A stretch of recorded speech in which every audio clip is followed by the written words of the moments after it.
종교개혁에 중요한 역할을 감당했던 루터는 이러한 얘기를 했어요. 교회에 다니는 사람과 또한 다니지 않는 사람과의 결정적인 차이가 있다고 하면 감사의 행위를 하느냐 안 하느냐라는 것이다 라고 말했습니다. 그만큼 감사는 우리 성도에게 중요한 의미가 있다는 말입니다. 오늘 말씀은 예수님과 10명의 나병 환자의 이야기입니다.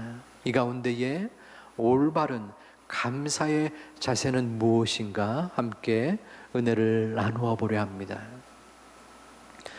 당시에 나병은 하나님의 율법을 어긴 자들이 하나님의 심판을 받는 것이다 라는 취급을 당했습니다.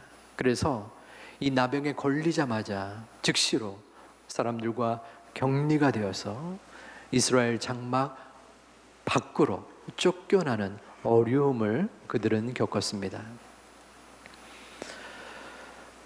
그들의 상처와 아픔과 괴로움은 이루 말할 수 없었을 것입니다. 그런데 그들의 귀에 어떠한 소문이 들렸어요. 예수님이란 분이 온다는 것이었습니다. 예수님은 당시에 많은 병자를 고치시고 문둥병자를 낫게 하는 능력 많으신 분임을 그들은 알고 있었습니다.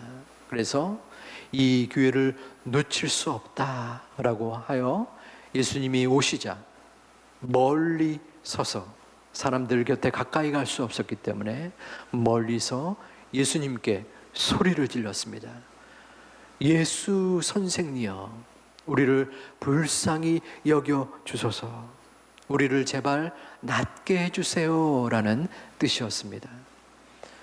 예수님이 그 말씀을 듣고 14절에서 너희 몸을 제사장에게 가서 보여주어라 라고 말씀을 합니다. 당시의 제사장은 의사의 역할을 감당했습니다. 제사장이 이 사람은 나병에 걸렸습니다 라고 하면 즉시로 마을 밖으로 쫓겨가야 했고, 나병이 나았습니다 라고 하면 다시 회복되는 그러한 역할을 감당했습니다. 그런데 예수님은 병이 이제 나았다 라고 말한 것이 아니라 그저 너희가 제사장에게 가서 너희 몸을 보여라 라고 말씀하신 거예요. 10사람은 그 말씀을 순종하여 제사장에게 갔고 가는 도중 치유받는 은혜를 받게 되었습니다. 그런데 여기서 특별한 상황이 하나 발생됩니다. 10사람이 치유를 받았는데 그 중에 한 사람만이 예수님께 나와서 하나님 앞에 큰 소리로 영광을 돌렸다는 것입니다. 감사하고 찬양을 했다는 말이죠. 예수님이 묻습니다. 10명 중에 9은 어디 갔느냐? 9은 돌아오지 않았습니다. 오직 한 사람만이 감사를 표명하고 있습니다. 감사는 무엇입니까? 감사는 하나님으로부터 받은 은혜를 표현하는 것입니다. 오늘 우리는 말씀을 통하여 첫 번째 받을 수 있는 교훈은 감사를 잊지 말아야 한다는 것입니다. 감사를 잊지 않는 신앙인이 될 때 하나님께서는 그 감사하는 우리의 마음과 생각을 함께하여 주십니다. 오늘은 이 세계는 감사를 잊어버린 시대인 듯 싶습니다. 많은 사람들이 감사를 망각하는 그러한 모습을 간직합니다. 제가 처음 미국에 학업을 위해 간 곳은 버지니아의 린치버그라는 아주 조그마한 소도시였어요. 한국 사람 한 10가정이 공부를 위해서 모여 있는 곳이었습니다. 당연히 한국 가게는 없었습니다. 제일 가까운 한국 음식을 파는 장을 볼 수 있는 곳은 워싱턴 한 3시간 거리에 떨어진 곳이었습니다. 그래서 간혹 어떤 목사님 가정이 그 워싱턴에 간다 하면 부탁을 받아서 또 부탁을 해서 몇 가지의 한국 음식을 배달해서 전하곤 하는 그러한 상황이었습니다. 오랜만에 2-3달에 한 번씩 콩나물국이 나오면 야, 너무 맛있다, 감사하다.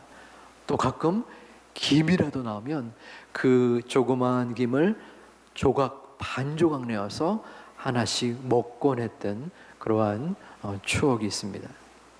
그러다가 9개월 후에 저희가 필라델피아로 이사를 갔습니다. 거기에는 한인들이 그래도 한 2-3명 됩니다.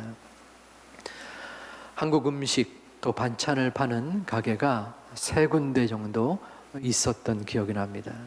처음 거기를 방문했을 때 신세계가 온 거예요. 라면, 한국 라면도 마음껏 살 수 있었습니다. 조금 비싸긴 했지만 여러 가지 그리웠던 한국 음식들, 반찬들이 있었습니다. 감사함으로 그 가게를 방문했는데 한 2-3달 지나니까 제 마음속에 불편함과 불평의 마음이 드는 거예요. 당시에 미국에는 월마트라는 아주 커다란 몰이 있습니다. 그곳에 마음껏 풍족하게 한국 음식은 없지만 편안한 그러한 장을 볼 수 있는 공간이 있었습니다. 하지만 한국 마트는 그곳에 10분의 1, 20분의 1 아주 작은 규모로서 간신히 그 좁은 통로를 걸어가는 그러한 불편함의 마음이 저에게 있었던 거예요. 그러면서 그 얘기를 하니까 제 아내가 얘기하더라고요. 옛날 생각을 못 한다고.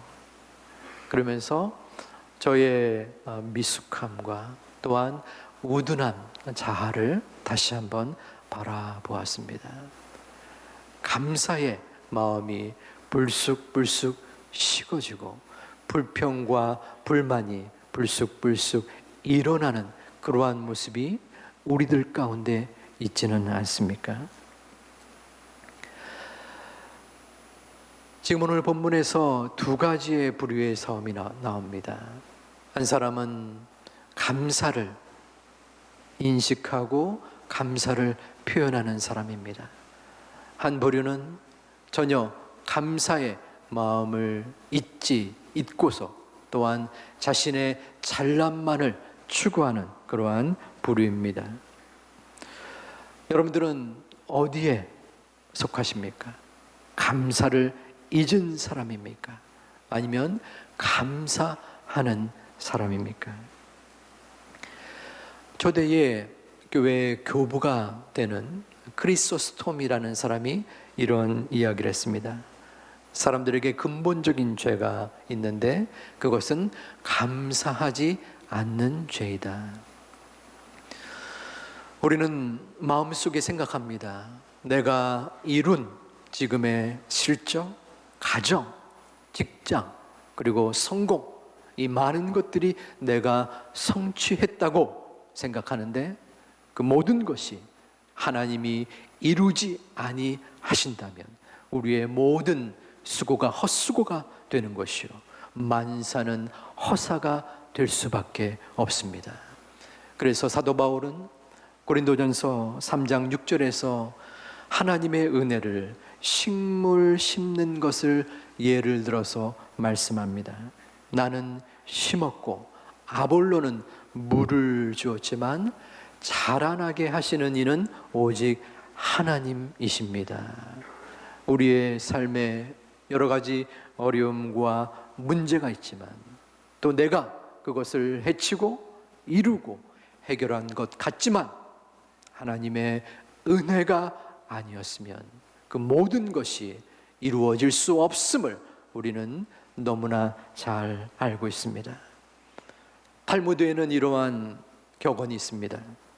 세상에서 가장 현명한 사람은 배우는 사람이고, 가장 강한 사람은 자기를 이기는 사람이고, 가장 행복한 사람은 감사하는 사람이다. 감사하는 사람은 행복해집니다. 반대로 일상의 삶 속에서 감사하지 못하는 사람은 자기 만족에 젖어서 교만한 삶을 살아가는 사람입니다. 자신의 힘으로 이룬다고 생각하는 사람입니다. 그러면 우리는 어떠한 감사의 자리로 나아가야 할까요? 이것을 위해서는 우리의 생각의 변화, 생각의 각도가 바뀌어져야 합니다. 먼저 감사보다 우리의 심령 속에 더 많이 반복되는 마음은 불만입니다. 왜 내 모습이 이 정도밖에 안 될까?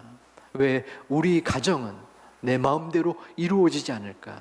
내 계획대로 되지 않는 모습에 우리는 불만을 터뜨리곤 합니다. 그 불만의 마음에서 감사의 마음으로 바뀌어져야 합니다. 이것은 결코 쉽진 않습니다. 하지만 어쩌면은 단순하면서 어쩌면 결단을 가지면 이룰 수도 있습니다. 예를 한번 들어보겠습니다. 두 사람이 있습니다. 두 사람에게 공이 5만 원씩이 주머니 속에 있습니다. 이 5만 원은 그들이 한 달 동안 용돈으로 써야 될 적지 않은 돈입니다. 한 사람이 생각합니다. 야, 5만 원밖에 없구나. 그 옆에 있는 친구는 다르게 생각합니다. 아, 5만 원이라도 나에게 있구나. 앞선 그 사람은 마음속에 불만이 가득 찹니다. 하지만 또 다른 친구는 어렵지만 그 가운데서 감사의 마음이 깃들게 됩니다. 불만은 불행의 마음을 가져다 주지만 감사는 행복해지는 마음으로 연결되어집니다. 여러분은 어떠한 심령이 있습니까? 여러분이 가진 여러 가지 것들에 대해서 이것이 풍족하지 아니하므로, 내 마음과 내 생각대로 이루어지지 아니하므로 마음속에 불만과 불평이 앞서는 사람은 아닙니까? 하나님께서는 어려움 속에서, 고통 속에서 감사의 흔적을 찾고자 하는 성도를 결코 그냥 내버려 두지 않으려 하십니다. 아무개 성도야, 아무개 집사야, 너의 삶의 고민과 어려움과 아쉬움과 괴로움 속에서라도 감사할 거리가 무엇인지 찾는 너의 모습을 내가 안다. 내가 너를 돌보아 주리라. 어려움 속에서, 고통 속에서 마음 뿌려 기도하고 하나님을 바라보는 너를 내가 붙잡아서 든든하게 세워주리라 말씀하고 계십니다. 하나님은 우리의 마음을 바라보십니다. 내가 이룬 것이라고 생각하는 사람, 아니면 내가 적고 힘들더라도 하나님께서 만져주셔서, 하나님께서 역사하셔서, 하나님께서 이 모양까지 인도하심을 믿는 사람, 우리는 어떠한 자리에 서야 합니까? 똑같은 상황에 처했을지라도 어떠한 마음을 갖느냐에 따라서 그의 삶의 방향이 달라질 수 있습니다. 어떤 사람은 나락에 빠질 수도 있고 어떤 사람은 감사와 행복으로 나아갈 수 있습니다. 그 차이는 감사입니다. 내 마음속에 도저히 내 능력으로는 해결할 수 없는 상황처럼 보일지라도 하나님이 이끌어 주신다면, 하나님이 인도하신다면 내가 감사로 나아갈 수 있습니다 라고 생각할 때 그 마음속에 샬롬의 은혜가 이루어집니다. 세상이 감당할 수 없는 사람이 되는 것입니다. 우리가 마음속에 풍족함을 주셔도 감사하고, 힘겨움을 주셔도 감사하고, 장미꽃을 주셔도 감사하고, 장미 가시를 주셔도 감사하는 하나님의 자녀들이 되시기를 주님의 이름으로 축원을 드립니다. 두 번째, 우리가 말씀 속에서 얻을 수 있는 교훈은, 진정한 감사는 믿음에서 나온다는 것입니다. 10명의 나병 환자 중 한 명만이 예수님께 다가왔습니다. 하나님 앞에 감사를 드렸지만 그 사람은 자신을 고쳐준 예수님께 또한 감사를 드렸습니다. 예수님이 그를 바라보시고 그의 믿음을 칭찬하셨습니다. 내 믿음이 너를 구원하였노라. 그 사마리아인은 자신의 질병도 고쳤지만 자신의 영적인 질병도 고침을 받았습니다. 여기서 주목해야 할 것은, 그 이방인이 예수님께서 자신의 나병을 고쳤기 때문에 나와 감사를 표한 것이 아니라는 것입니다. 그는 예수님의 발 밑에 엎드렸습니다.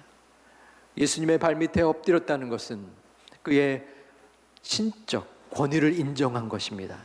하나님처럼 예수님을 생각하고 인정한 것입니다. 다시 말하면 예수님이 나의 죄를 구원하실 능력자이심을 믿고 깨닫고 발 앞에 엎드린 것입니다. 이것이 바로 예수님께서 사마리아인의 믿음을 보고 인정하고 칭찬한 것입니다. 이방인이 감사할 수 있었던 그 진정한 감사는 바로 그의 믿음에서 비롯된 것입니다. 우리가 마음속에 믿음이 있을 때 우리의 진정한 감사는 좀 더 성장할 수 있습니다. 뭐뭐 때문에의 감사가 아니라 그럼에도 불구하고의 감사로 나아가는 것입니다. 때문에의 감사는 상황의 감사입니다. 결과의 감사입니다. 코로나로 어려웠는데 이만큼 지켜주시니 감사합니다. 나의 자녀의 시험에 합격하니 감사합니다. 나의 기도에 응답해 주시니 감사합니다. 이러한 여러 가지 감사의 제목을 하나님께 하려는 것은 너무나 소중합니다. 감사를 망각하고 자신의 만족을 향한 교만한 삶을 사는 많은 사람들에 비해서 감사를 잊지 않은 사람들이기 때문입니다.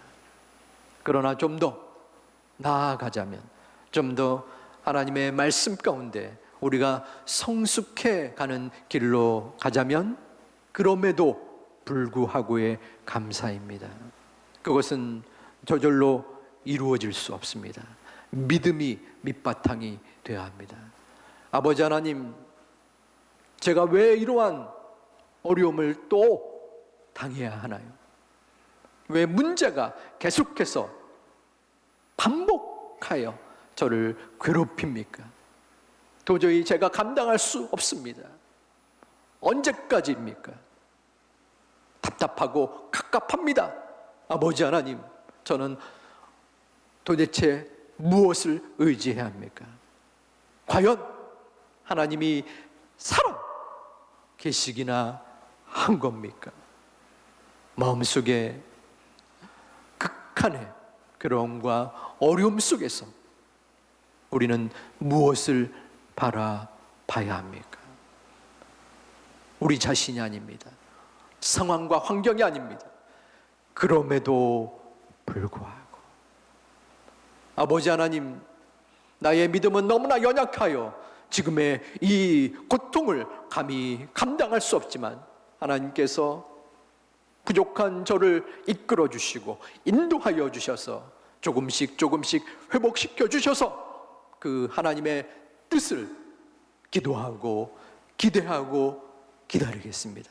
아버지 하나님, 저를 불쌍히 여겨주시고 긍휼히 여겨주시사 어려움 속에서 나의 믿음이 더욱더 자라남으로 뭐뭐 때문에도 감사하지만 그럼에도 감사하는 제가 되게 하여 주시옵소서. 믿음의 결단과 성장이 있는 하나님의 제2교회 권속들이 되시기를 주님의 이름으로 축원드립니다. 우리의 믿음은 결코 하나님의 은혜로 이루어지는 것입니다. 또한 우리의 결단과 우리의 노력도 함께 있어야 합니다. 또 지난 6개월 동안을 하나님께서 분명하게 여러분 개인 각자마다의 상황에 함께 하셨습니다. 모두가 처한 여러 가지 어려움의 모습 속에 회복의 시간도 있었습니다. 감사의 시간도 있었습니다. 중요한 것은 그 감사를 좌지우지하는 것은 상황이 아니라 우리의 믿음입니다. 하나님께서 내가 갈 바를 알지 못하는 마치 깜깜한 동굴 속에 처해 있는 듯한 마음일지라도 하나님께서 역사하여 주신다면, 하나님께서 이끌어 주신다면 제가 그 동굴을 지나 터널로 갈 수 있습니다. 아버지 하나님, 저를 돌보아 주시옵소서. 우리가 믿음으로 기도할 때 하나님은 그 모습을 귀하게 보시고 우리를 이끌어 주십니다. 그 역사의 기적을 맛볼 수 있는 하나님의 자녀들 되시기를 다시 한번 주님의 이름으로 축원드립니다. 우리는 연약한 존재입니다. 여러분들도 이 성전에 올라오실 때에, 그리고 영상의 예배를 드리실 때에 지치고 힘들고 어려운 마음으로 이 예배를 드리고 계실 줄 압니다. 마음속에 눈물의 기도를 드릴 것입니다. 아버지 하나님, 제가 어떻게 살아야 합니까? 어떠한 마음으로 이 위기를 헤쳐나가야 합니까? 길이 보이지 않습니다. 제가 웃는 게 아닙니다. 어쩌면은 이 가운데 마지막에 마음으로 예배를 드리는 분도 있을지 모르겠습니다. 우리는 연약한 풀잎과 같은 존재입니다. 우리의 힘으로는 도저히 저 바위를 깨쳐서 이길 수 없습니다. 그럼에도 불구하고 저 연약한 풀이 강한 생명력으로 저 바위를 뚫고 올라와 그 잎을 펼칩니다. 하나님이 주시는 은혜로서 우리는 은혜 없이는 살 수가 없는 존재입니다. 지금까지 내가 살아왔던 모든 것들이, 내가 누려왔던 모든 시간이 당연한 것 같았지만 당연한 것이 아니었고 오직 하나님의 은혜였음을 우리는 고백하지 않을 수 없습니다.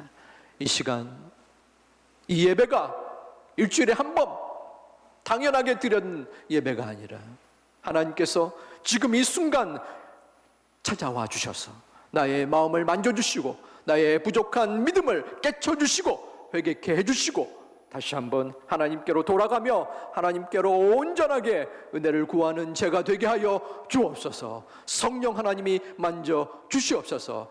기도하고 간구하고 하나님을 찾는 하나님의 자녀들이 되시기를 이 말씀을 준비하시는 예수님의 이름으로 축원합니다.